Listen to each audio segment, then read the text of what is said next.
1 John chapter 3. And the main part of the sermon series is this verse, which is going to be one of our verses today. It's like, little children, let us not love in word or talk, but in deed and in truth. Let us not just have empty words, but let's have deeds and truth. And right at the top of this chapter, he starts off strong, and it almost hits us right in the core of us. And he says, everyone who makes a practice of sinning also practices lawlessness. Sin is lawlessness. You know that he appeared in order to take away sins, and in him there is no sin. No one who abides in him keeps on sinning. No one who keeps on sinning has either seen him or known him. Nothing like a good, encouraging verse to start off the sermon, right? Yeah, right? Yeah. Like we look at that and we're like, oh, man.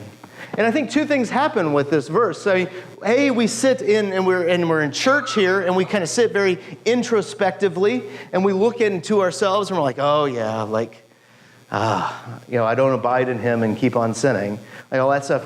But also what we do is when we leave here and we begin to have these thoughts, and we stop connecting them to ourselves, and we start connecting them to everybody else around us. And it's like, you're a dirty, no good, rotten sinner. God isn't abiding in you because you're blank, right? Like you're a terrible person because you do these things, right? But we've never done that in this room, right? We've all been very like, oh yes, we're all sinners. We've all been like that constantly, right? We never are quick to accuse, quick to judge anyone else, right? And John keeps this good train going here. We get to verse 10. He goes, whoever does not practice righteousness is not of God, nor is one who does not love his brother. And we're starting to see what the actual sin and righteousness is that John's talking about. He's saying that nor is the one who does not love his brother.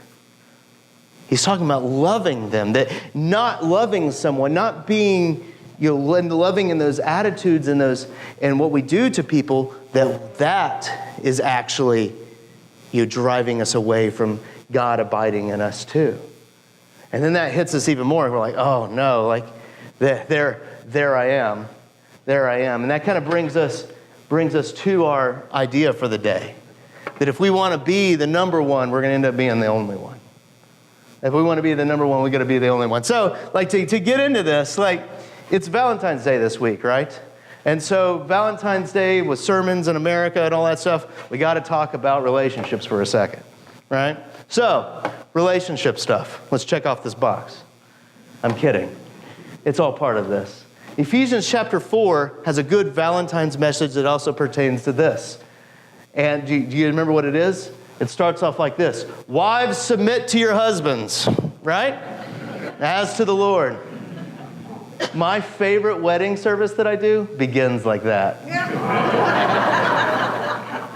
Don't worry, I turn it around like I'm about to with you guys too. But then it says, but husbands, love your wives like Jesus loved the church. And we got to ask ourselves, how did Jesus love the church? We see it in John, right? He washes the disciples' feet, the church's feet. We also see that he dies for the church. A lot of times we just get caught up in that submission stuff, but we actually see he dies for that church. Now, when Paul was writing those ideas in Ephesians, the gulf between the genders was very high. Like you would barely trust a woman's testimony in a court, right? So, but now the gulf isn't that wide, and I think we could bring them both closer together. And I think husbands and wives, you're supposed to serve each other to the point like Jesus served the church. Always pouring yourself out. Always trying to lift up the other person, going low and lifting them up. But the problem is we don't do that oftentimes in our relationships. And not just in our romantic relationships, but relationships with our friends too. Oftentimes we do things to get other things, right? I don't know if any of you guys have ever done this in your vast histories of being married. That was an older person joke. I don't know if you've ever done this before, but you're like, I want something. And so I'll do the dishes for like a week straight. And maybe I'll get something from my spouse, right? And then you do the dishes straight, but you never came up with any kind of agreement. You just think it's going to happen. And then at the end of that, what happens? You just get angry, right? You just get frustrated with yourself. And you're like, this is supposed to happen. Like, this is what the book said. I read that magazine at the at the checkout counter, and that's what they said, right? Yeah, and that's the problem. We get angry about it, and we get angry and we're frustrated. It's because we weren't serving our spouse, we were serving ourselves, right? We were turning around trying to do that. We see that is what's going on with the story of Cain that John is talking about. We just read the story of Cain, and we're familiar with the story, but he says, should we not be like Cain, who was of the evil one, who murdered his brother? And why did he murder him? Because his own deeds were evil and his brothers were righteous. We see in the story that Cain, he worked the fields, and then his brother, he tended sheep, and his brother brought the sacrifice of meat, and Cain brought a sacrifice of grains and fruit and things like that. But God was happy with Abel's, but not with Cain's. Number one question you should be thinking about is, why did God accept Abel's and not Cain's? If you've ever thought that before, good job. That's a great question to think about. Do I know the answer? No. I don't. Because it's weird and odd. And it's showing that it's like a 3,500-year-old document that meant something probably more to those people than it means to us, right? So I don't know what it's saying, but we do know, we can see how Cain responded to it. And I think it somehow is like those spouses, right? When it seems like Cain was actually serving more himself. And he became jealous of his brother Abel. And God even told Cain, it's like, listen, your jealousy is going to consume you. And it ended up doing that. And he became about death, right? It kind of brings new light to that. If we want to be the number one, if we want to be the biggest one, we're going to be the only one, right? Like that's, and then John continues on this theme. Whoever does not love abides in death. See, death's the problem. And he's talking about Cain, and he's connecting it to that idea. It's that problem. Now, I have to gloat about Joe and Barbara for a second. Barbara doesn't even know about this. I haven't talked to her about it. She's like, don't call me out. I'm over here off to the side. In confirmation on Thursday, this last Thursday, I was trying to trip up Joe and everyone else in the classroom. And we were talking about the 10 Commandments. And the 10 Commandments, sometimes we can look at those and are like, well, I've got like 4, 5, and 6. Like I've checked those marks off. I don't have to worry about them, right? And so I started picking on the murder one. And we'll have a sermon series on the commandments some other time too. But the murder one, I'm like, have you ever murdered before? And Joe goes, yep. And I and I was like, okay. And he goes, yeah, murder is just hating people. And he's quoting Jesus. I said, where'd you learn that? And he said, Miss Barbara's Sunday school class. So good job, Barbara. Oh, and you got it from my sermon? Yeah, she's just turning it around. But that's when we hate our brother. Jesus says it's like murdering them. It's as if. So have you guys ever hated anybody? Right? Yeah, exactly. And we got to be careful that we don't go down this road of Cain. We got to be careful that we're not abiding in death, because it's easy to become like obsessed with this idea of, if we want to be the number one, we're going to be the only one. Because I see this all over the place. Like we constantly struggle with this idea of, if we want to be the only one, we're going to be. If we want to be number one, we're going to be the only one. I've seen it in spouses when I talk to people when they're married life. I've seen it in church stuff.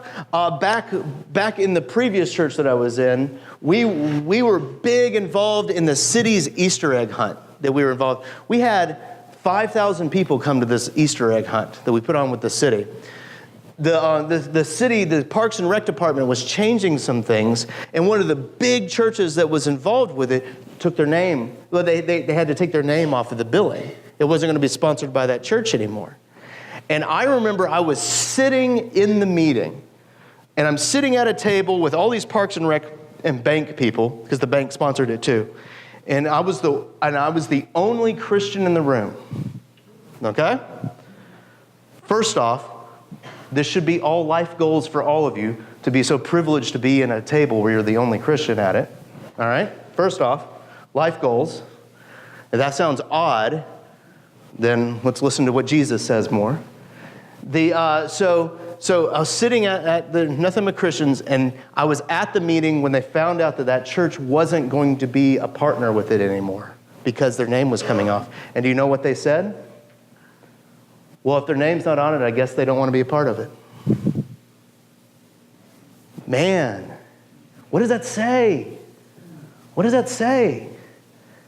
Yeah, it says that we were only in it for the accolades. They were only in it to get something back from it. Man, that's an all too real lesson for all of us. Like, it's also like if you look over, there's a Tropicana plant just north of here, right? Let's say if Tropicana had like a cleanup day or something like that outside on the road, was that Midway or something like that it's in front of? And so they're cleaning up over there, and they have big banners. Everyone's got like Tropicana Cares t-shirts on, and they're all in front. They're all going. Everyone's cleaning. They got the press out there shooting pictures of them. And so you got to understand, I'm super cynical. I'm just a cynical individual. And I look at that, and I'm like, would they be out there if the cameras weren't there, and the banners and the t-shirts? Would they be out there? Maybe. Now, listen, they're doing a good job. They're cleaning something that needs to be cleaned. That can't be overlooked. But why are they doing it? Is it good press? Is it a little bit of both? It's probably a little bit of both. But I think we get caught in that a lot, right? Like my favorite Coley story. I know, I'm picking on the wife. She was president of Interact Club, right? And that was Rotary K. Yeah. So Interact in high school is Rotary. And she was president of that in high school. And she worked her tail off on that. All right? She made all I hear is about stories about her making cupcakes in high school for Interact Club. And she's making all those. And at the end of the year, there's always a Rotary scholarship of like $1,500 that goes, and it usually goes to the president. So Coley goes to that ceremony where you they have at the end of high school that has all like the awards that are giving out and all those things. And she's sitting in there, and she's got her friends around her, and she's got her parents and all that family members around her in this ceremony, and the Rotary Club president steps up there and like, and this year's scholarship goes to Sally Fields, not Coley. And Sally was the daughter of the president or a member or something like that. Wasn't even in the club. Oh, right? Right? And Coley yelled out, "What?" like that's, I think we can all understand that, right? We all know that's we're like, oh, there's an injustice thrust upon this. Like this expectation, but life doesn't operate in that way sometimes. And if we only do good things in order to get things from it, we're just going to be the only one because we're going to ostracize people. In our relationships, in our church, listen, many of you give faithfully and you give an amazing amount to the churches, to this church, to other churches, whatever you do, you give amazing amounts. But I hope you don't think that you're going to get anything from that. Like, that's an aggressive way of saying it. Like, you're giving it to the Lord. The Lord has blessed you with so much. He's given you everything, and you give a portion of that back to Him. as a thankful offering. Now, hopefully we will be faithful stewards of that too, because we're celebrating the gifts that God has given us too. But I've heard some people from other pastors and stuff like that, people coming up into their offices and going, I deserve this because I've done this. Right? Just real talk for a second. If you ever give me an ultimatum, I don't respond well to them. I'm a very, very gracious person, but like I can get stubborn in a hurry. I can get stubborn in a hurry. And that's not, like, I feel like that's an ultimatum. It's not. I'm just telling you the way it'll go down. So you can come with it, but like that's, you may want to talk to someone else. I can be a happy, jovial guy, but I just don't do well when people like put me up against a wall. But because that's, but we all do that, right? We all have these activities that we like to do and we expect something to be done. And that just is the path that leads to death when we do that. We're like Cain, where it's like, well, why did I spend all that time giving all that stuff then? Why did I do that then if I can't get anything from it? Right? And we got to be careful about that. And we got to listen to God's words to Cain. It's like you're going down a bad road. So why do you do kind things for your spouse? Because it's the right thing to do. Why do you help out and clean the road outside of Kashmir without the big fanfare and T-shirts and all that stuff on? Because it's the right thing to do. You know? Why do you be president of a high school Interact club? Because it's the right thing to do. It's the right thing to do, and you're giving away, right? You're giving away, but we struggle with that. We struggle with that severely, I think, a lot of times, because we love to lift ourselves up, but when we lift ourselves up, we're just going to be the only one left. I use this example a lot. I didn't use it in the first service, but we'll use it here. I use this example a lot, but C.S. Lewis's Great Divorce. Have you guys ever read that before? Anyone read that? Amazing book. Its depiction of hell is unreal at the beginning of it. The Great Divorce is not about relationships and stuff like that. It's about the divorce between heaven and hell. And his depiction of hell, if you can have a favorite depiction of hell, is my favorite. But it's this gray, bleak ghetto place. And you know why it's gray, bleak, and ghetto? It's because everybody gets what they want. They have an argument with somebody, and they can instantly build a house farther away from them. And over the years and years and years, people get in little eons, and they live miles and miles and miles away from each other in these empty ghettos all by themselves. If we want to be if we want to be number one, we'll end up being the only one. But John keeps talking. He says, I'm going to show you what love is. And we know what love is. We know love is that he laid down his life for us. You know, we're so busy like living for ourselves. And John's saying, no. What love is, we've already seen it. It's when Jesus laid his life down for us. And that's such a beautiful image because that's what he did.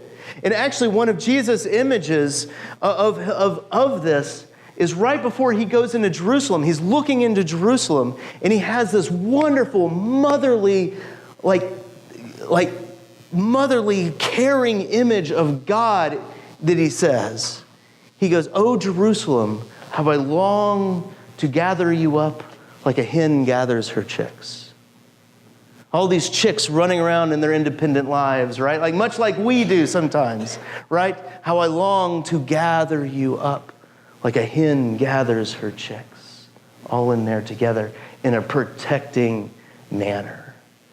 I didn't grow up on a farm. I grew up in the Atlanta suburbs, but I've heard that hens will oftentimes sacrifice their own lives in fires to protect the chicks underneath their wings.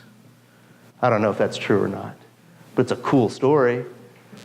But it's beautiful, right? And we see that that's what Jesus does on the cross, that we see what true love looks like.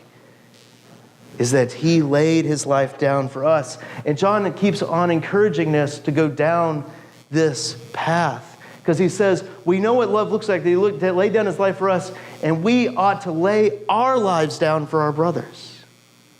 And continuing on, he says, and if anyone has the world's goods, this is what we talked about the confession, if anyone has the wealth of the world and sees a brother in need, yet closes his heart against him, how does God's love abide in him? He says this right after he says, lay down your life. He's equating giving of ourselves, giving our time, talent, abilities, all those things. He's equating giving those as that laying that life down for those people. And it might even take actually laying your life down before them. But it's beautiful. And then we have our verse for the whole sermon series. Let us not love in word or talk, but in deed and in truth. Let us love these people. Let us love and make sacrifices for one another so that we could stop being like Cain and bringing death into the world, but we can bring the love and life of Christ into it. That we could do things just because they're kind and the right thing to do, not because we can get something from it. That we can give our money, our time, and our experience, and even our fun, we can give that away and see the needs that are around us. And then we don't have to puff ourselves up anymore. Because Jesus didn't puff himself up. He came to love us and to keep us. So, I hope that your actions this week, that they go and you get to show the love of God to everyone around you. Be through your actions of service, of love, of just saying hi. All those things be a self-sacrificial love so that they could see Christ giving life through you. And it's an incredible, incredible gospel message. And that's where we'll end today. I forgot to say also, finish Coley's story. They gave 2 scholarships that year. Which they announced her name right after she yelled, "What?" Right. That's what happened there. That's what happened there. But thank you so much for having.